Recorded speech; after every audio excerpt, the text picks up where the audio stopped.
Distinguished guests, it is indeed a pleasure to join you in this convention, which I hope would result in fruitful steps toward overthrowing the religious dictatorship ruling our country, Iran. Though they might be taken for granted, it's worth reminding that the Iranian people and resistance have paid a very heavy price to uphold these values. 113 years ago, the vanguards of the Iranian people rose up to fight against monarchic dictatorship. Despite ebbs and flows, this resistance has continued until today. The constitutional revolution was crushed by the despots due to collaboration of the reactionary clerics and foreign powers. The nationalist government of Dr. Mohammad Mossadegh was also overthrown by the corrupt and repressive royal court and the collusion of the reactionary clerics and foreign powers.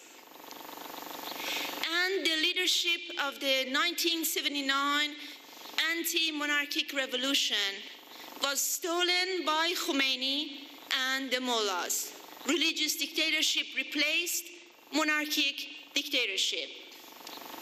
In a nutshell, the Iranian nation has paid a tremendous price for insisting on three issues. One, the overthrow of the mullahs regime and all its factions. Two, establishing a democratic republic. And finally, number three, the separation of religion and state.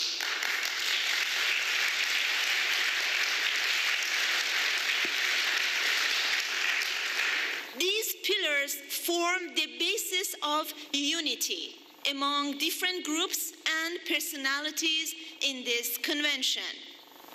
They include those who lost their lives during the constitutional revolution, such freedom lovers as Sur Israfil, to Malik Mutakallimin, who were martyred by Muhammad Ali Shah henchmen, to those who were murdered by Reza Khan, to the martyrs of July 21st, 1952, to the Mujahideen and Fadain who were executed or tortured to death by the Shah regime.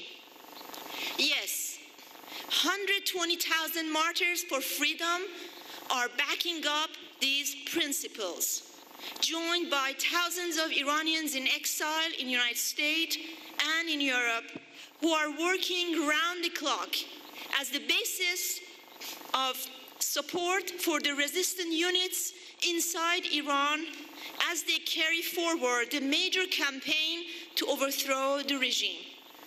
Indeed, these words are written with blood, and they must be replenished and elevated by enduring more suffering and making a greater sacrifice.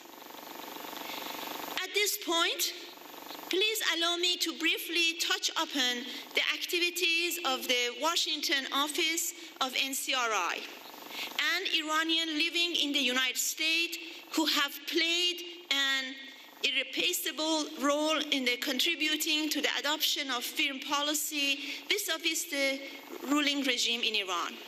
Iranians have played an active role in the political life of this country and impacting the US policy against the regime. Were it not for a role played by these Iranians all these years, the policy of appeasement would have no doubt inflicted greater damage on the Iranian people and the resistance. Similarly, in the new era, these very Iranians have played an active role in the formation of a firm policy against the regime. The NCRI Washington office is proud to have organized and directed these major campaigns. It was the NCRI US which first called for designation of IRGC as a foreign terrorist organization.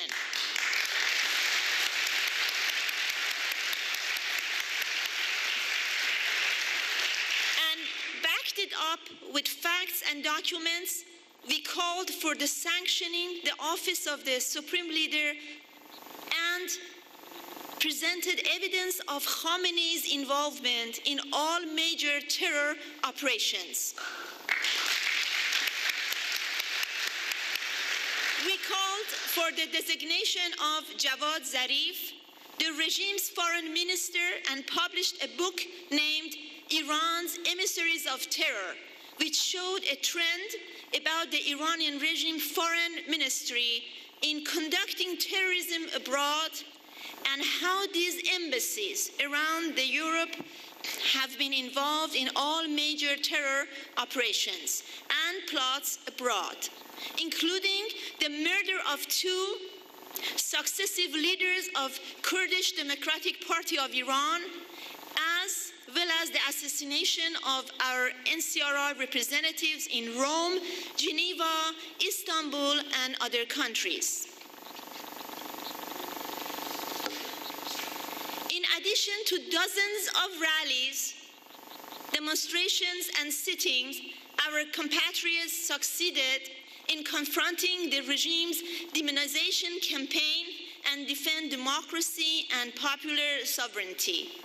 One of the greatest achievements of the Iranians and supporter of the NCRI U.S. Representative Office is to secure the bipartisan support of vast majority of lawmakers and distinguished political leaders in U.S., which has been polarized as never before.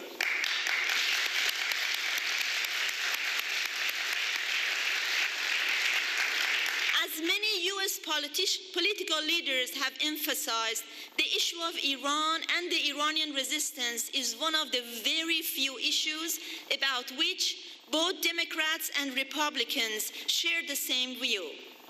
The NCRI U.S. office has also played a major role in exposing the regime's crimes and terrorism inside and outside of Iran.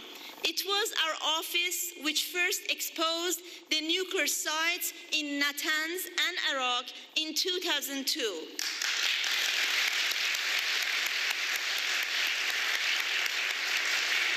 Which triggered the inspection of the Iranian nuclear sites by the International Atomic Energy Agency, the IAEA. We also had nearly 100 nuclear and missile revelations about the Iranian regime. These revelations played an important role in getting 6 UN Security Council resolutions against the Iranian regime. We have published nearly 24 books just in the past 5 years in the US about the rogue behavior of the Iranian regime abroad and its repression inside the country, Iran. We have had dozens of conferences, seminars, political panels, and discussions, as well as cultural events to show the world the sharp distinction between the Iranian regime and the people of Iran.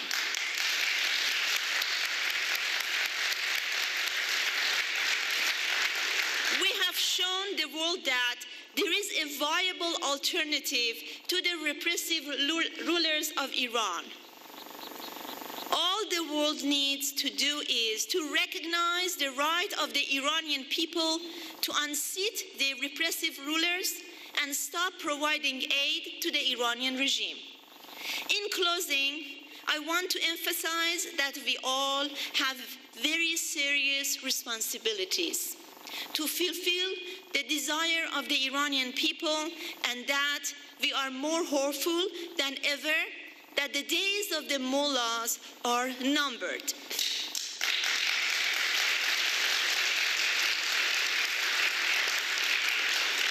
I'm glad to say that the Iranian resistance has never been this strong and capable to make change in Iran. Let's continue our path hand in hand to achieve a goal of a free Iran. Thank you very much.